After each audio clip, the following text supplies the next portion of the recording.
শুরু হয়ে গেছে থ্রেড কালচার। আর থ্রেড কালচার হলে পরে হলে পরে আমরা কন্টেন্ট পাবো, কন্টেন্ট পেয়ে কন্টেন্ট করব না। এটা মোটেও ভালো জিনিস না, ভালো বলিনি, এর আগেও বলিনি। তো আজকে সুতপাকে কিছু কথা বলবো, মারুকে দিয়ে আজকে শেষ করব।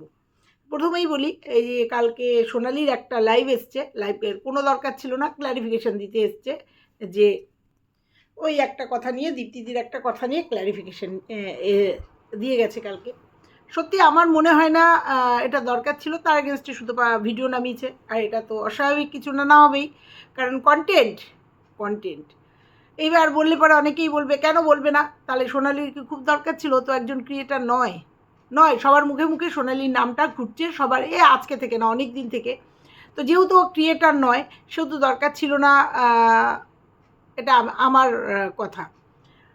তো তারপরে সুতপার একটা ভিডিও এসছে। একটা কথা শুধু সুতপাকে বলবো, একটা কথা শুধু বলবো, যে তুমি বুঝতেই পারোনি না তুমি ব্যবহৃত হয়েছ, তুমি আজকে বুঝতে পেরেছো, আর আজকে বুঝতে পারার সঙ্গে সঙ্গে সেগুলো উগড়ে দিচ্ছ। শোনো, ব্যবহার করার জন্য অনেককে চেষ্টা করে, কিন্তু সেখানে বুদ্ধি দিয়ে কাজ করতে হয়, বুদ্ধি দিয়ে চলতে হয়। তুমি দীর্ঘদিন বুঝতে পারো না, তুমি তো জানতে এই যে ছবিটা, বোতলের যে ছবিটা, এই যে বোতলের ছবিটা কোথা থেকে গেছে, কালকে যেহেতু তুমি ডিক্লিয়ার দিলে তাই জন্য আজকে বলছি। তুমি জানতে তো, জানার পরেও কি করে তুমি সেই সম্পর্কগুলোকে বজায় রেখেছিলে? তুমি তো বুঝে গেছিলে যে তুমি ইউজড হচ্ছ। এবং আমরা কিছু কন্ট্রোভার্সি ক্রিয়েটার তোমাকে মানে ইঙ্গিতে আবে বুঝিয়ে দিয়েছি যে তুমি ইউজড হচ্ছ, তুমি বোঝো নি।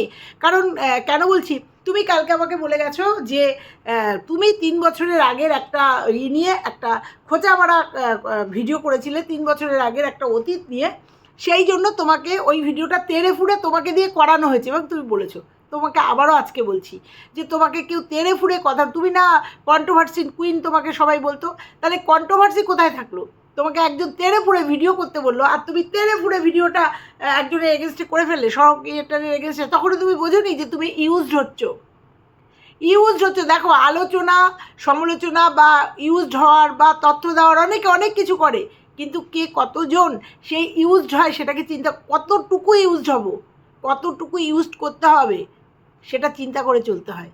তুমি না এত বুদ্ধিমতী, এত কন্ট্রোভার্সি, তোমার উপর দিয়ে প্রচুর ঝড় গেছে এবং তোমার মাটিটা খুব শক্ত, তোমার সব থেকে বেশি ভিউজ হয় ভেতরের তথ্য দিয়ে, বা এই যে তোমার সব থেকে বেশি ভিউজ হয়, এই যে তুমি নিজেকে একটা জায়গায় দাঁড় করা, তুমি এটা বোঝোনি যে তুমি ইউজড হয়েছো। আর তোমার কি যেন বলো, বিশেষ ব্যক্তি একদম কেমন, সেটা তোমার আজকে নতুন হওয়ার তো কথা না, নতুন জানার কথা না তো। কারণ এইগুলো তো খিলিয়েছে অনেক আগে, 3 বছর আগে, দেখো আবার উঠে আসছে। আগে কেন বলছি এই কথাটা, তার কারণ আছে। কালকে যখন কমিউনিটি পোস্টে ওই লিঙ্কটা শেয়ার হয়েছে বিবির, তখন সেখানে দুটো ভিডিওর লিঙ্ক এসছে। ভিডিওর লিঙ্ক আসার পরে তো ক্লিক করেছি, ক্লিক করার পরে দেখছি হ্যাঁ 2 বছর আগের দুটো ভিডিও। একটা হচ্ছে বলছি কেন বলছি মানে ওই লিঙ্ক দুটোর টাইটেলটা ভাবলাম পড়বো। একটা হচ্ছে ওই লোকনাথ বাবাকে নিয়ে একটা ভিডিও ছিল, আর হচ্ছে ওই বাচ্চাটাকে নিয়ে একটা ভিডিও ছিল, অবশ্যই রিলেটেড, ওই তখনকার রিলেটেড, ওই ফ্ল্যাটে যাওয়া, কার এসে যাওয়া। আমি ভিডিও দুটো দেখলাম, মানে 2 বছর আগের ভিডিও। তা আমি দেখে সঙ্গে ভাবলাম যে এই না কালকে তুমি আমাকে বলে গেলে যে 3 বছর আগেকার কথা তুমি বলেছিলে, তেড়ে ফুড়ে এসে বলেছিলে জন্য তুমি তেড়ে ফুড়ে এসে একটা ভিডিও করেছিলে, এখন বোঝা যাচ্ছে তোমাকে দিয়ে করানো হয়েছিল। তাহলে কালকে যে ভিডিওর লিঙ্ক দুটো দেখলাম, দেখে আমি অবাক হয়ে গেলাম। তো প্রথমে ভাবলাম যে তুমি বোধহয় প্রাইভেট থেকে পাবলিক করা শুরু করেছো। সঙ্গে তোমরা সবাই জানো এটা আগের দিন রাত্রিবেলার ভিডিও।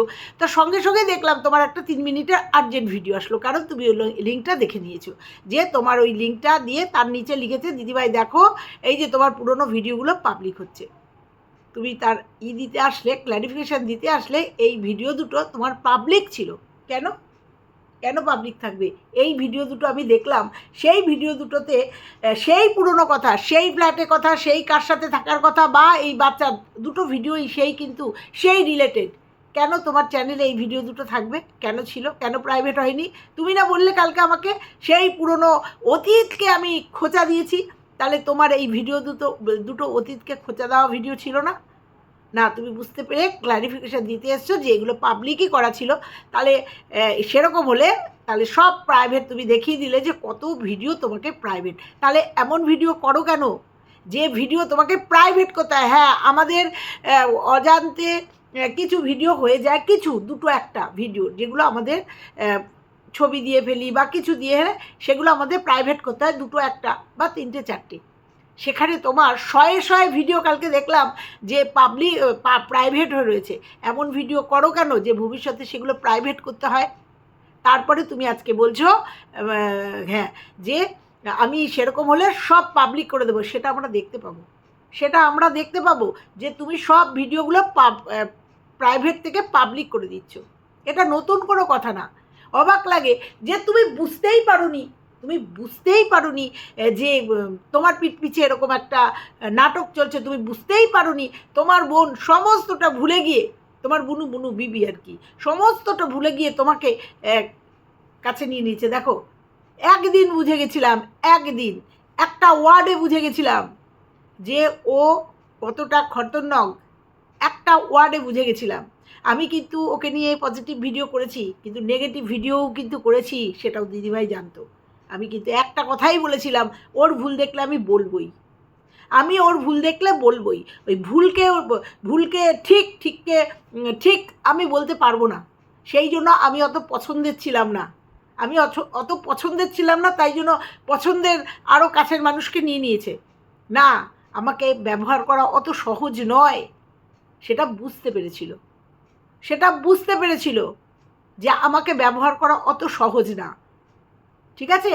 সেই জন্য আমি প্রিয়পাত্রী আমার দরকারও নেই, বুঝেছো? আর তুমি বুঝতে পারোনি, সেই জন্য তুমি মানে ভুলটাকেও ঠিক বলতে আর তাকে নিয়ে ভিডিও করলে তেড়ে ফুড়ে আসতে। আমাকে বলেছিলে কি ভিউজ কামাতে গেছিলে, মানে জন্মদিনে যাইনি তাই নিয়েও তোমার জ্বালা ছিল, পরে গেছি তাই নিয়েও জ্বালা ছিল। এখন তো পুরো বুঝতে পারছি, পুরো গ্রুপে এই কন্টেন্টগুলো হয়ে তোমাকে দিয়ে ভিডিওগুলো করানো হয়েছে। এখন তো বুঝতে পারছি ভালোবাসা কিচ্ছু না, আমি বুঝতে পেরে গেছিলাম অনেক দিন আগে আমি বুঝতে পেরে গেছিলাম। আর তুমি তোমার সাথে ঘটে যাওয়া 3 বছর আগেকার ঘটনার থেকেও তুমি কোনো শিক্ষা নাওনি, তুমি বুঝতেই পারোনি। তারপরেও তুমি বুঝতেই পারিনি তুমি ইউজড হচ্ছ। আজকে যখন বুঝে গেছে তুমি ইউজড হচ্ছ, আজকে তুমি মুখ খুলছো, আজকে তুমি বলছো যে আমাকে সে আগের দিনের যেন ফিরিয়ে না দেয়, আমাকে মানে থ্রেট কালচার, থ্রেট। একজন কালকে সে থ্রেট করে গেছে, কি হচ্ছে এগুলো? তুমি কালকে বলে গেলে সেরকম হলে তুমি সেই তেড়ে ফুড়ে বা তুমি সেইগুলো দেবে। এগুলো তোমার আগে মনে ছিল না? যে তোমার যে এখন যে কথাগুলো তোমার মনে হচ্ছে, তুমি এগুলো আগে কল্পনা করোনি? এই যে মারুকে নিয়ে কিছু কথা বলা, এই যে প্রেগনেন্সি নিয়ে কিছু বলা, তোমার আগে মনে হয়নি যে এই কথাগুলো একটা প্রেগনেন্ট মহিলাকে কেন বলছে? তোমার আজকের ডেটে এসে মনে পড়েছে কেন? বুদ্ধিটা বন্ধ ছিল, সেটা বিকাশ হয়নি, অন্ধ ছিলে? না, এতটা বোকা তুমি নয়। তুমি কন্টেন্ট করেছো, ইউজড হয়েছো, জেনেও কন্টেন্ট করেছো, বুঝতে পেরেছো? ইউজড হচ্ছে জেনেও কন্টেন্ট করেছো, কারণ দিনের শেষে তোমার কাছে কন্টেন্টটাই শেষ কথা। তুমি বলো না তুমি বুঝতে পারোনি। আজকে যখন তোমাকে ছুঁড়ে ফেলে দিয়েছে, পুরো মুছে দিয়েছে, কেউ তোমাকে তাদের চ্যানেল থেকে তোমার মুখ দেখাতে চায়নি, তাদের সাথে মুখ দেখাতে চায়নি, বিভিন্ন কারণে দেখে নিয়েছো যে ওইখানেও ওই যে গিয়ে মুখ করে দিয়েছে। তুমি আজকের ডেটে বুঝতে পারছো তোমাকে কি মানে চরম লেভেলের ইগনোর করেছে, তুমি বুঝতে পারোনি না? আমাকে যদি কেউ পছন্দ না করে, তার তাকানো দেখে, তার একটা কথা দেখে আমরা বুঝে যাই, আর তুমি বুঝতে পারোনি। অবাক লাগে জানো তোমার এই সমস্ত ইনোসেন্ট কথা শুনে, যে বুঝতে পারিনি, ভালোবাসায় অন্ধ হয়ে গেছিলাম, বুঝতে পারিনি। আর তুমি যে 7ই এপ্রিল 6ই এপ্রিলের ভিডিও কথা, ওই ভিডিওগুলো আমি দেখিনি যখন, ওইগুলো নিয়ে আমি কিচ্ছু বলবো না। গ্রুপের ভেতরে এই ধরনের আলোচনা হতো তোমাদের। আর ডিম্পির কথা, ডিম্পি লাইফস্টাইলের মাম্পি, ও আমার খুব স্নেহের একটা পাত্রী। তুমি এত ভুল করছো, তুমি হিংস দিয়ে গেলে, কারণ মাম্পির কথা তোমাকে হয়তো সোনালি বলেছে, কারণ ডিম্পির একটা মিসক্যারেজ হয়েছে। আরে ডিম্পির যে একটা ভালো খবর ছিল, সেটা ফার্স্ট আমি রিভিল করেছিলাম, নাম বলেছিলাম না, যে দুটো মায়ের খবর ছিল, দুজন মা হবে, তার মধ্যে একটা মারু ছিল, আর একটা আমি এখানে বলিনি, আর ডিম্পির কথা ডিম্পি নিজেই রিভিল করেছিল। কারণ যখন বাচ্চাটা হয়ে গেছে, অ্যাবর্ট হয়ে গেছে, মানে বাচ্চাটা মানে কি বলবো, মিসক্যারেজ হয়নি, যাই হোক আমি সবটাই জানি, তখন ও নিজে রিলের মাধ্যমে সেটা দেখিয়েছে ওর নার্সিংহোমে ভর্তি হওয়া, দুটো রিল দিয়েছে, তাতে নিয়ে ওর সাথে আমি রাগারাগি করেছি যে কী দরকার ছিল তোর এই রিলসগুলো দেওয়ার, খুব দরকার ছিল এগুলো দেওয়ার, আমি তো তোর নাম বলেছিলাম না। তুমি কি বলতে চাইলে যে তোমাকে সোনালি বলেছে? হ্যাঁ, সোনালি জানে, সোনালির সঙ্গে মাম্পিরও খুব ভালো সম্পর্ক ছিল, খুব ভালো একটা সম্পর্ক ছিল, এখনও হয়তো আছে জানি না, ফোনাফোনি কারোর সাথেই হয় না, বুঝতে পেরেছো? এটা নতুন কোনো তথ্য না, এটা মাম্পি নিজেই রিভিল করেছিল। আর যেহেতু মিসক্যারে মানে বাচ্চাটা মানে নষ্ট হয়ে যাওয়ার কথার জন্য আমি আর সেটা নিয়ে কোনো কথা বলিনি, এটা নতুন কোনো তথ্য তুমি দিয়ে যাওনি, বুঝতে পেরেছো?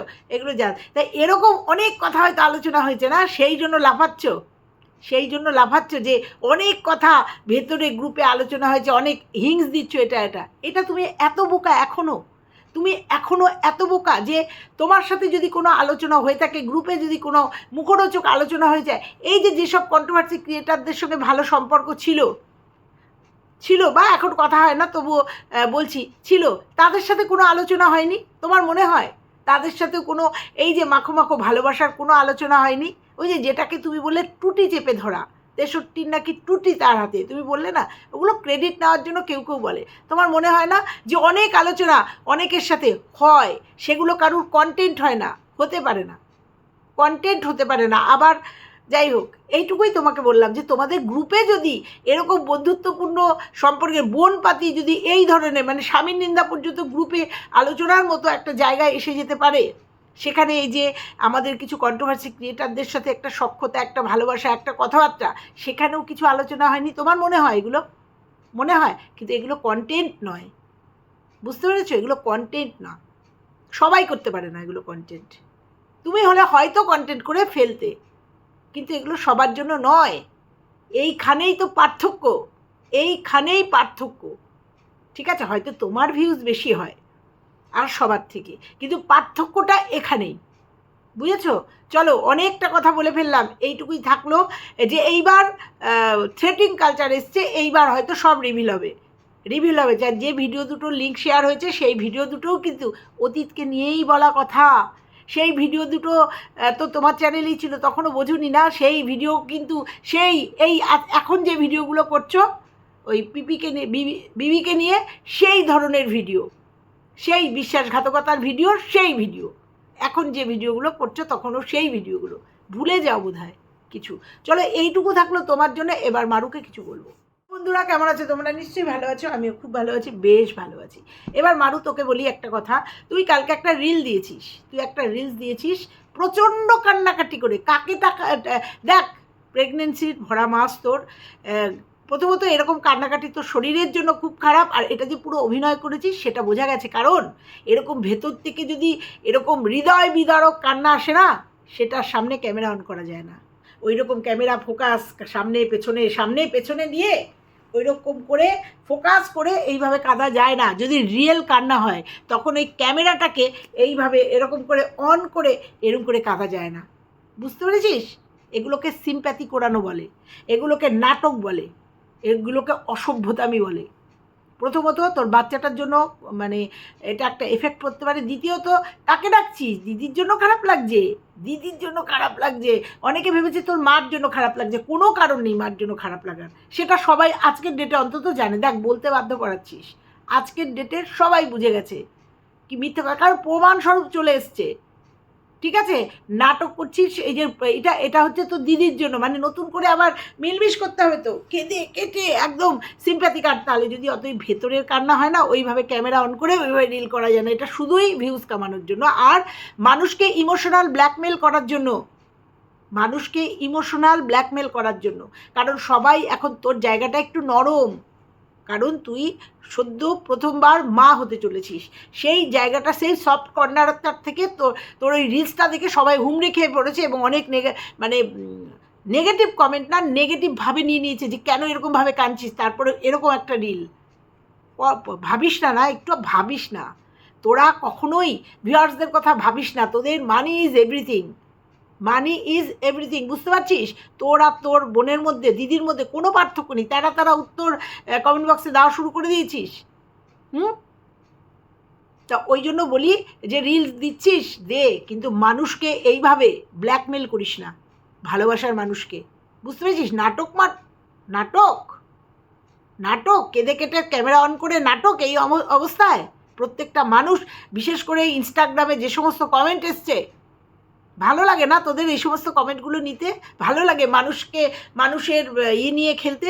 ভালো লাগে আমার মনে হয়, ভালো লাগে আমার মনে হয় তোদের, নাহলে এই ধরনের কাজ করতে পারিস তোরা? তো এই তো গেল। এবার বলি টিভিটা, ঘরের টিভিটা, দরজার উপরে টিভি, এরকম করে টিভি দেখবি নাকি? এটা সম্ভব? ঘাড়ে ব্যথা হবে। তবুও মানুষ বলেছে কি হয়েছে, প্রত্যেকে কমেন্ট করেছে কেন, কিভাবে, কেন? টিভিটা তো দুখানা টেবিল আছে না, একটা টেবিলের উপরে সেট করে, কারণ এগুলোর সঙ্গে স্ট্যান্ড থাকে। তোর যে টিভিটা, ওই টিভির সঙ্গে স্ট্যান্ড থাকে। আর অনুভব খুব ভালো জানে এই টিভির সঙ্গে স্ট্যান্ড থাকে, স্ট্যান্ড দিয়ে টেবিলের উপরে যেহেতু লাগানোর জায়গা নেই, টেবিলের উপর রাখলে কী হয়, বা তো শোকেসের মাঝখানটায় টিভিটা রাখলে কী হয়, কী হয়, ওইখানে টিভি কেউ লাগায় দরজার ওপরে? ঘাড়ে যন্ত্রণা শুরু হয়ে যাবে, যন্ত্রণা শুরু হয়ে যাবে। তারপরেও তোকে একটা কমেন্ট করেছে একজন যে ঘরটা সত্যিই খুব খারাপ হয়েছে, ঘরটা একদম ভালো হয়নি। তাতে উত্তর কি দিয়েছিস? আমি থাকবো, তোমরা তো এসে থাকবো না। এত তেরা এত চ্যাটাং কথা আসে কোত্থেকে রে?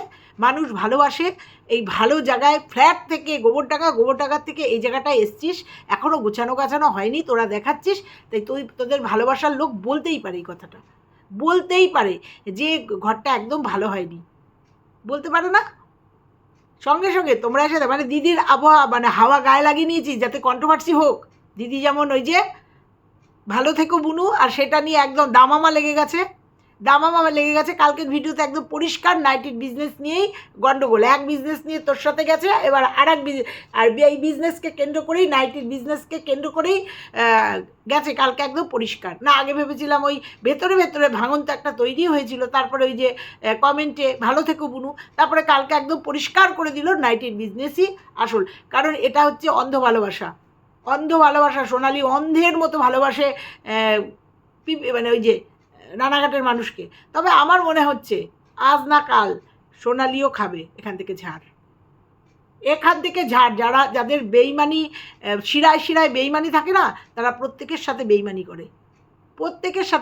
করে। আজকে সোনালি হয়তো বুঝতে পারছে না, যাই হোক, ওদের ব্যাপার, সেটা ওরা বুঝবে। তো নাইটির ব্যবসা করেছে জন্য কালকে শুনলাম ভাত খেতে ভাতেই বলেছে হেনা তেনা, শুনেছি, বুঝে গেছি যে নাইটির বিজনেসটা নিয়ে। তো যাই হোক, যেখান থেকে পেয়ে গেলাম, তাহলে তোর মারুকে বলছি, চাটাং কথার উত্তর দিতেই হবে, বল। দিদির মতো, দিদি ভাইয়ের মতো উত্তর দিতে বসে গেছিস। তুমি কি থাকবে? দিস কেন, দেখাস কেন? এরকম দেখার জন্যই তো তোদের ভালোবাসার ভিউয়ার্সরা গিয়ে তোদের কমেন্ট করে আসে, আর সেটাই ফোসকা লেগে যায়, ফোসকা পড়ে যায়। এই যে এই ধরনের রিলস করেছিস, প্রত্যেকে, অনেকে ভয় পেয়ে গেছে, অনেকে ভয়ের থেকে তোকে কমেন্ট করেছে, কেন? ভালোবাসে তাই। এরকম একটা নাটক করেছিস। আমরা তো কন্ট্রোভার্সি ক্রিয়েটার, যেমন আমরা বুঝতে পারি নাটক করেছিস, ওটা পুরো নাটক করেছিস। ওইভাবে ক্যামেরা ধরে ওইভাবে কাঁদা যায় না, হয়তো চোখের মধ্যে জলও দিয়ে নিতে পারিস, ওই চোখে স্প্রে করে জলও দিয়ে নিতে পারিস, পুরোটা নাটক করেছিস। কান্না আসলে, ভেতরের কান্না আসলে ক্যামেরা অন করা যায় না, বুঝতে পেরেছিস? এই কান্নাটাও এই সময় তোকে বিক্রি করতে হলো। কাকে ডাকছিস? মাকে তো নয়, মার জন্য তো নয়, সেটা তো সবাই জেনে গেছে, সবাই বুঝে গেছে। লাল ঝোল খাচ্ছিস। ভিউয়ার্সরা এসে, আমাকে একের অধিক ভিউয়ার্সরা এসে বলেছে লাল তেল দিয়ে তেলের ঝোল খাচ্ছিস, আর বলছিস শাশুড়ি রান্না করে দিয়েছে। কেন বলাচ্ছিস এগুলো বলতো? সুস্থভাবে থাক না, কোনো ভিডিও হচ্ছে না তো তোকে নিয়ে, কারণ তোর সামনে একটা বিরাট জার্নি। সুস্থভাবে থাক না, সুস্থভাবে থাক। কর্মটা একটা স্বামী পেয়েছি, স্বামীর ল্যাঙ্গুয়েজ ভালো হয়ে গেছে, অনেক ছ্যাবলামো করেছে, অনেক কিছু করেছে, কিন্তু এখন সে পরিবর্তন হয়েছে, আরও পরিবর্তন হয়ে যাবে। বাবা হচ্ছে তো, আরও পরিবর্তন হয়ে যাবে। সুন্দরভাবে সংসার কর, সুন্দরভাবে ব্লগিং কর না।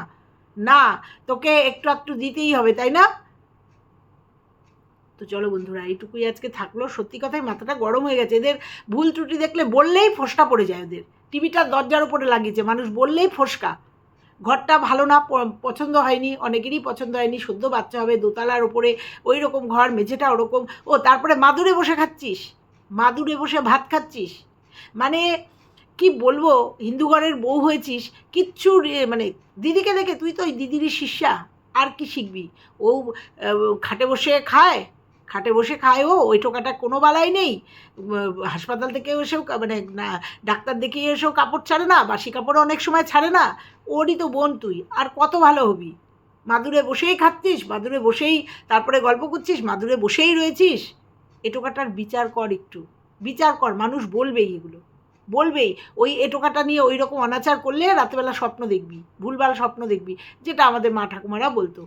এইরকম দেখাবি ভিডিওতে, মানুষ কমেন্ট করবেই, মানুষ বলবেই যে মাদুরে বসে ভাত খাচ্ছ, বলবেই। আর সেগুলো নিয়ে ফোসকা পড়ে যায় তোদের। ব্লগিংয়ে দেখাবি, ভুল ভাল জিনিস দেখাবি। চলো আজকে এটুকুই থাকলো। ভালো লাগলে লাইক কমেন্ট শেয়ার। এখন প্রচুর কন্টেন্ট পাবো, এখন ভেতরের কথা এবার একটু একটু করে রিভিল হবে, আর আমরা একটা একটা করে ভিডিও করব। চলো সবাই ভালো থেকো, সুস্থ থেকো, টাটা।